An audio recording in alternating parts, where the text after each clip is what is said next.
Hello bachcho, let's read this question. The question says, the phenomenon of polyploidy occurs due to failure of which of the following.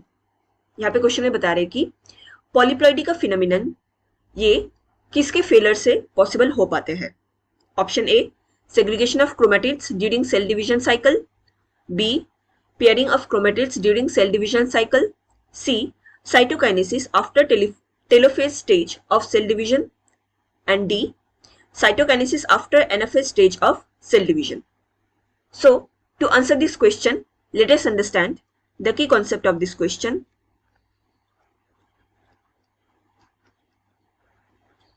Here, the key concept is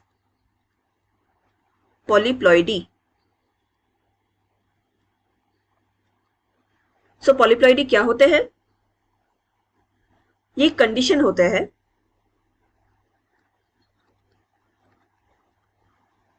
हमारे cell के अंदर, जहां पे क्या होता है, एक normal सी diploid cell में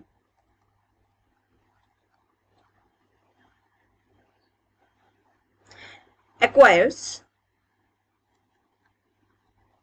one or more additional set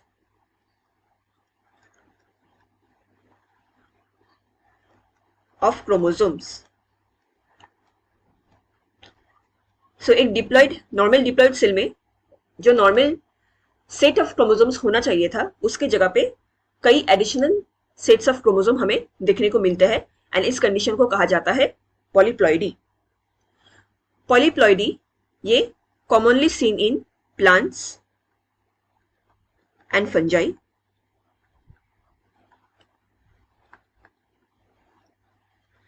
and इसके पीछे का मेन रीजन क्या होता है कि क्यों पॉलीप्लॉइडी एक सेल में फॉर्मेशन कर पाता है. इसका मेन रीजन होता है due to failure of cytokinesis after telophase stage of cell cycle और सेल डिवीजन. इसका क्या मतलब हुआ? हम जानते हैं लिविंग बीइंग में जो सेल साइकिल प्रोसेस होता है या सेल डिवीजन होता है, इनमें कई स्टेजेस देखने को मिलता है.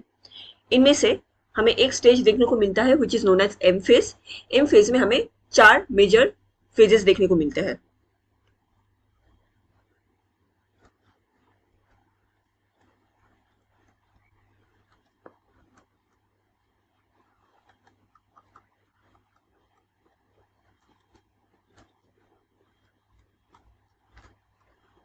एम फेज को माइटोटिक फेज भी कहा जाता है.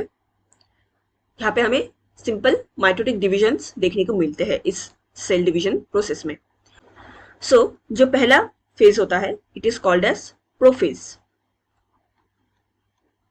यहाँ पे हमें यूजुअली कंडेंसेशन ऑफ क्रोमोसोम्स देखने को मिलते हैं. क्रोमोसोम्स थिक होते हैं, थिकेंस करते हैं खुद को फॉर फर्दर रेप्लिकेशन प्रोसेस या डुप्लीकेशन प्रोसेस. सेकेंड फेज होता है मेटाफेज, जहां पे जो क्रोमोसोम्स तैयार हुए थे, थिकेंस हुए थे, वो अभी सेंटर की ओर अलाइन हो जाते हैं एंड इनमें सर्टेन स्पिंडल फाइबर्स भी अटैच होने लग जाते हैं into their centromere. Third stage होता है एनाफेज स्टेज. एनाफेज में हमें क्रोमोसोम्स के क्रोमेटिड्स का सेपरेशन हमें देखने को मिलते हैं टू द ऑपोजिट पोल्स.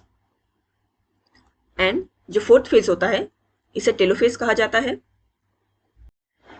यहाँ पे जो क्रोमोसोम है वो कंप्लीटली सेग्रीगेट हो जाते हैं, सेपरेट होके ऑपोजिट पोल्स में न्यू डॉटर सेल बनाने के लिए रेडी हो जाते हैं. उनका जो भी न्यूक्लियर कंडीशन है, न्यूक्लियर मटेरियल है, वो 2 ऑपोजिट पोल में रेडी हो जाते हैं. नाउ इस प्रोसेस के बाद ये सेल तैयार हो जाता है to go for cytokinesis. Basically ये चारों फेज कैरियोकाइनेसिस के अंडर फॉल होते हैं. Karyo means nucleus, kinesis means separation so यहाँ पे हमें न्यूक्लियस का सेपरेशन देखने को मिलता है एंड साइटोकाइनेसिस क्या होगा, यहाँ पे हमें सेल का डिवीजन देखने को मिलेगा। ये 2 प्रोसेस से फॉर्म होता है। पहला है सेल फरो मेथड, जो एनिमल सेल्स में हमें देखने को मिलते हैं,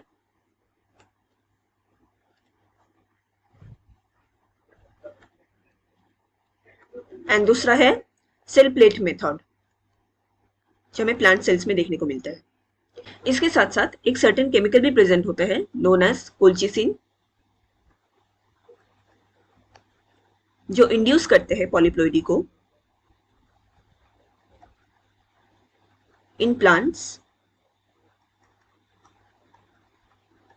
सो ये बेसिकली एनएफएल स्टेज में जो सेल क्रोमेटिड्स का सेग्रीगेशन हो रहा है उस सेग्रीगेशन को इनहिबिट कर देते हैं, जिसकी वजह से प्लांट्स में हमें पॉलीप्लॉइडी सिचुएशन देखने को मिलते हैं। सो पॉलीप्लॉइडी का कंडीशन तभी होगा जब ये साइटोकाइनेसिस पार्ट इनहिबिट हो जाएगा। तो यहाँ पे सेल का डिवीजन तो चलता रहेगा, उनके अंदर न्यूक्लियस डिवाइड करते रहेंगे, लेकिन अगर सेल ही डिवाइड नहीं कर रहा तो एक ही सेल के अंदर हमें कई सारे न्यूक्लियर कंडीशंस देखने को मिलेंगे एंड इसी प्रोसेस को कहा जाता है polyploidy.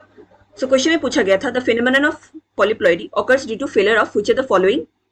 So the correct answer for this question is option C, cytokinesis after telophase stage of cell division. Hope you understood it well. Best of luck.